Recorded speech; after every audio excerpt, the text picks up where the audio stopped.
Nabalitaan na ba? Nakapokus raw si Gab. Si Gab? Si Gabriel? Yan, si Gabriel.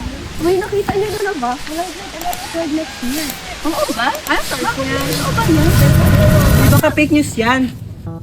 Did you know that news today spreads fast like neighborhood gossip? One share, then boom, it's viral, even if sometimes it's wrong. Let's find out who's really updated. And who got fooled by the internet? Maaari mo bang matukoy kung alin ang misinformation at disinformation? Suspendido ang klase bukas kahit wala namang opisyal na anunsyo.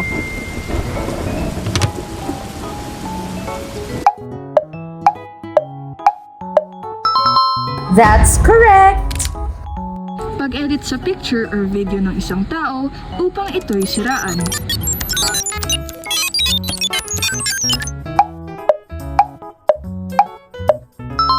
That's correct!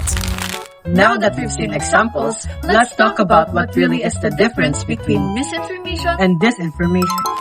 Misinformation are unintentional mistakes such as inaccurate photos, captions, data, statistics, or when satire is taken seriously. It is a type of wrong information that is purely accidental and is not intended to cause harm. While disinformation are fabricated or deliberately manipulated visual or audio content, intentionally created conspiracy theories or rumors. This type of wrong information is deliberately shared to cause harm or deceive a person. Remember, always verify before you share. Being first isn't as important as being accurate.